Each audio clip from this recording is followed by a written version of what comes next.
మా లక్ష్మీ నరసింహస్వామిని తీసుకొచ్చారు ఇక్కడ నుంచి.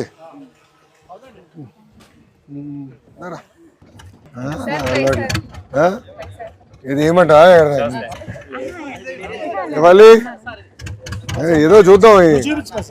ఎట్టేయాలి చెప్పు ఒకసారి. ఇటే ఇటే ఇటే ఏమంటావు కదా. ఎంత వయసు ఎంత మీది? కుర్రోడే. ఇట్లా చేసాను. ఓకే, నన్ను లాగదు కదా. నాకు ఈత వచ్చి కానీ అంత గొప్ప కాదు. కావాలి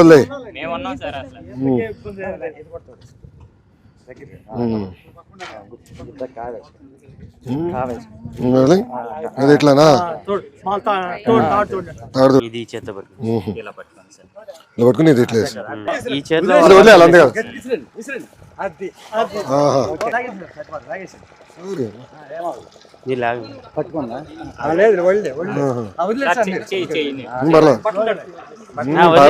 అవుతుందిలే. ఏమవుతుంది ఉప్పు నీరు? పర్లేదమ్మా దా. అంత నడిచిన పాదయాత్ర ఇదే ఉందిలే. ఏం చేయాలి చెప్పు? ఆదాయం పెంచాలంటే ఏం చేయాలండి? మాకు సంవత్సరం ఒకసారి వాళ్ళు మాకు సబ్సిడీలో కొంచెం సబ్సిడీలో వస్తే మాకు కొంచెం రుణాలు బాగుంటాయి. వాళ్ళు బోట్లు ఇంజిన్ 5 సంవత్సరాలు, బోట్ ఎన్ని సంవత్సరాలు వస్తుంది? నీకు 10 సంవత్సరాలు వస్తుంది. ల్యాండింగ్ సెంటర్ లేదు సార్. అంటే మాకు ఇప్పుడు ఫ్లోటింగ్ వస్తుంది కదా, వరద వచ్చినప్పుడు మాకు బోట్లు కట్టేసుకోవాలంటే బాగా ఇబ్బంది అయిపోతుంది సార్.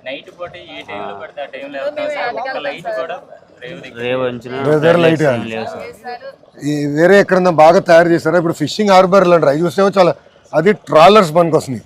ఇలాంటి బోట్లు పనికిరా. నేను చూసిన హార్బర్. ఈ చేపకి ఎంతగా అమ్ముతారు? ఒక కేజీ 500 ఉంటుందండి. కేజీ 500 ఉంటుంది. ఇంత పెద్ద చేప ఎన్ని రోజులకు ఒకసారి పడతారు? ఇప్పుడు వరద వచ్చిన టైంలో వీటికి సంబంధించి సపరేట్ వాళ్ళు ఖచ్చితంగా 20 కేజీలు 25 కేజీలు పడతాం. 20 కేజీలు 10 కేజీలు పడతాయి. 20 కేజీలు 10 కేజీలు పడతాం. అంటే వాళ్ళకే కొంచెం కాస్ట్ ఎక్కువ. ఆ వల్ల ధరలు ఎక్కువ. వల మినిమం కేజీ వచ్చేసి 500 కేజీ వల్ల 500 నుంచి 700 వరకు ఉండొచ్చు. 30-40 కేజీలు వల్ల. ఇలాంటిది బోట్ కావాలి, అలాంటి బోట్ ఒకటి కావాలి. ఇది ఆ బోట్. అలాంటిది ఇప్పుడు ఐస్ బాక్స్ అంతా మనమే కొనుక్కుని తీసుకెళ్తారా? ఐస్ బాక్స్ కంపెనీ వాళ్ళు ఇస్తారు. అంటే మనం పెట్టుబడి ఎవరి దగ్గర తీసుకుంటే వాళ్ళు ఇస్తారు. పెట్టుబడులు దేన్ని తీసుకుంటాం మనం? అంటే ఇప్పుడు మనం ఒక బోట్ కొనుక్కోవాలంటే దానికి కాస్ట్ ఉంటుంది కదా, బోట్కి వలలకి అన్నిటికి. మనం ఏంటంటే ఒక దళారీ దగ్గరికి వెళ్ళి మనం ఎంతకంత 1,00,000 2 లక్షలు పెట్టుబడి తీసుకుని ఆ వలలో బోటు అన్ని అరేంజ్ చేసుకుంటాం. అదే ఐస్ బాక్స్ లో తీసుకెళ్తారు. అదే అర్థం. దానిలో పడిన చేపలను తీసి ఐస్ ఎక్కడ కొంటావు? కంపెనీ వాళ్ళు ఇస్తారు. వాళ్ళ పొద్దున ఇస్తారా?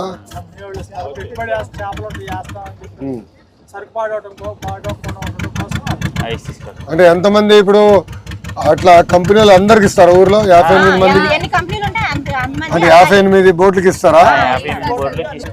సో ఒకటి వాళ్ళ గురించి చెప్పారు. వాళ్ళ మీద ఇప్పుడు మర్చిపోయా మీరు. ఇప్పుడు నేను ఫిషింగ్ హార్బర్ చూసాను. ఈ పోర్ట్ లాగా ఉన్నాయి, హార్బర్ లాగా లేవు. దాంతో ఏంటంటే ఈ చిన్న చిన్న బోట్లు ఆగవు. నాకు అర్థం, నేను చూసా. మన జోల దిండికి వెళ్తే నేను చూసా కదా. అది జోల దిండి చూస్తే అది నిజంగా పోర్ట్ లాగా ఉంది. అది పెద్ద పెద్ద ట్రాలర్లు పడతాయి కానీ మళ్ళీ చివరికి మన మత్స్యకారులు తీసుకెళ్ళి అట్టని బోట్లు పెట్టారు, పక్కనే కట్టారు. నేను చూసా అది వెళ్తుంటే దానికి పక్కనన్నీ మన బోట్లు చూసా. అవి పెద్దవి కానీ మన వాళ్ళ దగ్గర కరెక్ట్. అవి ఒక్కోటి 1.5 అది 1.5 పై నుంచి ఉంటాయి. అది మనకి ఇక్కడ ఉండదు, సముద్రానికి వాడతారు.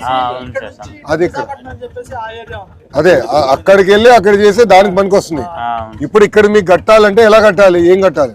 ప్లాట్ఫామ్ వల్లే కడితే మాకు సప్తా వల్లే కడితే ఇప్పుడు మాకేందంటే దాన్నే కొంచెం మెట్లు లాగా ప్లాట్ఫామ్ చెట్టిలా కట్టాలి. ఓకే, మెట్లు అంటే మనం పుష్కరాలు కట్టినట్టు మెట్లు కట్టేసి కట్టేసి అంతే మెట్లు కట్టాలి. మళ్ళీ మేము వల్ల కట్టుకోవడానికి అవి వాళ్ళకి పాడైపోయినప్పుడు కట్టుకుంటాక కూడా షెల్టర్ అవి లేవండి. ఆ షెల్టర్ కూడా ఏమైనా చిన్న చిన్న రెండు కట్టిస్తే వాటిలో పెట్టుకుని మేము కట్టుకోవడానికి వాడుకోవడానికి వరద వచ్చినప్పుడు దాచుకుంటానికి వాటికి ఉపయోగపడతాయి మాకు. అదిగో షెల్టర్ అలా కట్టారు. ఆ. పాడైపోయింది. అవి పాడైపోయినాయి, అవి ఉపయోగం లేదు. అలాంటివి ఏమన్నా మామూలుగా షెడ్ లాంటివి వేపిస్తే అది ఇది కదా, అది మన తుఫాన్ వచ్చినప్పుడు దానికోసం కదా. కాదండి. మత్స్యకారులు పొలాలు రాస్తున్నాయని కట్టారు. అదా, ఎప్పుడు కట్టారు అది? కట్టి 2000 ఒక 2 సంవత్సరాలు చదివారు. సో అట్లా మనం మెట్లలాగా చేసుకుని ఒక షెల్టర్ టైప్ లో షెల్టర్ టైప్ లో చేయాలి. లైట్ స్ప్రెడ్ లైటింగ్ చేయాలి. సరిపోతుంది సార్. సోలార్ లైట్లు ఉన్నాయి కదా, స్ప్రెడ్ లైట్లు. డీజిల్ రేట్లు కూడా మాకు ఆయిల్ సబ్సిడీ ఆయిల్ 9 రూపాయలే వస్తుంది సార్ మాకు. ఉన్నప్పుడు అదే 9 ఎంత ఎంత 100 35 రూపాయలు రేట్ 35 రూపాయలు ఉన్నప్పుడు 9 రూపాయలు వచ్చాడు. ఇప్పుడు 105 రూపాయలు ఉంది సార్. కూడా అదే 9 రూపాయలు వస్తుంది. మాకేమన్నా ఇంకా 10 రూపాయల పైన పెంచితే బాగుంటుంది. కొంచెం లాభం ఉంది. మాకు కొంచెం ఏమన్నా ఒకసారి అది ఎంత అవుతుంది ఏంటనేది ఒకసారి అసెస్ చెప్పండి. నేను మంత్రి గారితో మాట్లాడతాను, సవితమ్మ గారితో మాట్లాడతాను, మాట్లాడి నేను చెప్తాను. అదొకటి. ఇప్పుడు చేపలు బాగానే పడతాయి ఇక్కడ, ఆ సమస్యలు ఏంటి? చేపల సమస్య అయితే లేదు సార్ మాకు. మీరు వేరే వాళ్ళు రానిరు కదా ఇక్కడికి. వస్తారు సార్. ఎవరైనా ఊరోళ్ళు అందరూ వేటాడతారు. ఊరోళ్ళు ఆటాడతారు. నేను నాయాలకు నుంచి వచ్చి కూడా ఇక్కడ ఆటాడతాను. ఆడతారా? అక్కడికి వెళ్ళి మాట్లాడతాం. బట్టి చేప టయాన్ని బట్టి సార్. ఇప్పుడు ఇక్కడ పడుతుంది అనుకో సార్, ఆ ఊరోళ్ళు వచ్చి ఇక్కడ ఆటేసుకుంటారు. ఇప్పుడు అక్కడ పడుతుంటే మేము ఇక్కడ నుంచి ఇటు పడితే వాళ్ళు ఇటు వస్తారు, మీ ఆటో వెళ్తే మీరు అటు వెళ్తారు. అట్లా సార్. ఇబ్బంది ఏమన్నా కానీ మీ కమిట్మెంట్ మెచ్చుకోవాలబ్బా. నాకు నేను చూసా జూలై దండలో పాదయాత్ర చేసినప్పుడు ఊరు నుంచి వెళ్ళాలి, మన మనోళ్ళదే ఊరు. 6 ఊర్లు 6-7 ఊర్లు వరుసగా ఉంటాయి. అందరు కూర్చుని మాట్లాడుకుని వీడు వస్తున్నాడు పాదయాత్రలో, ఎవడు వెయిట్ వెళ్ళేదానికి లేదు. అందరూ రోడ్లను నీట్గా కడిగేసి ముగ్గులేసారబ్బా. ఇది ఊరు ఎంటర్ అయిన దగ్గర నుంచి ఊరు ఎండే వరకు ముగ్గుల్ని నేను స్టన్ అయిపోయా. 3132 కిలోమీటర్లు నడిచా, ఎక్కడ చూడాల. అని అందరూ ఒకే మాట మీద నిలబడ్డారు. నేను అదే ఎవరు చూసాను. పల్లెటూరులో ఉన్నాయి, ఇంకా రిస్ట్రిక్ట్గా ఉంటుంది. అవునా? అంటే ఒక కట్టుబడి ఉంటుంది సార్. బస్ ఎక్కరంటే ఆ ఊర్లో వెళ్ళడానికి వీల్లేదు సార్. బస్ మీద బస్ ప్రయాణమే చేయాలి. అది మీ పట్టుదల మెచ్చుకోవాలబ్బా. అంటే ఈ మత్స్యకారుల్లో ఎక్కువ శాతం చాలా హ్యాట్స్ ఆఫ్. ఎందుకంటే మీరు కష్టాన్ని నమ్ముకునేవారు, ఆ పట్టుదల మీది చాలా వేరు. నేను చూసా కదా పాదయాత్రలు చూసా, ఆ కమిట్మెంట్, ఆ పట్టుదల మనలో ఆ ఊరు చూసింది. అదే కట్టుబాటు గట్టిగానే ఉంటుంది. అంటే అందరూ ఒక మాట మీద యూనిటీగా బాగా ఒక మాట అంటే ఇంకా మాట ఒక మాట అనుకుంటే అందరూ అదే మాట మీద అదే నిలబడతారు. మాట మీద నిలబడాలి. చూసా మత్స్యకారులు అది ఉంది, ఆ కమిట్మెంట్, ఆ పట్టుదల చేసా. మొండోళ్ళబ్బా, మహా మొండి అనుకుంటే ఇంకా నిలబడతారు. కష్టం కూడా అట్లాగే అంతే, చాలా శారీరక కష్టం బలే నమ్ముకుంది. చాలా సంతోషం రా, ఇంత టచ్లో ఉంటాను. Okay sir. ఈ వివరాలు తీసుకుంటే నేను మెసేజ్ పెడతా నా ఫోన్ నుంచి. కొంచెం హెల్ప్ ఏమైనా ఉంటే నాతో టచ్లో ఉండి నేను చూసుకుంటాను. నాకు చెప్పావు కదా, మంచి ఐడియాలు ఇచ్చారు. నేను కూడా మంత్రి గారితో మాట్లాడతాను. ఎందుకంటే మీ పట్టుదల నా జన్మలో మర్చిపోలేను. ఎందుకంటే కొన్ని సంఘటనలు జీవితాలు మార్చేస్తున్నాం కదా. నాకు ఇప్పుడు కూడా బాగా గుర్తు ఆ ఊరిలో నడిచింది.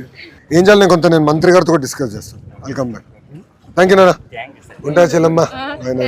పిల్లలు అడిగానని చెప్పు. Brahmani madam thanks sir. Thank you అమ్మా. ఆమె దెబ్బ వాళ్ళు చూడ అయిపోయాను, సనగైపోయాను. నా బాధలు ఎవరు చెప్పుకోవాలి. దాదా ఇట్రా దగ్గర రా.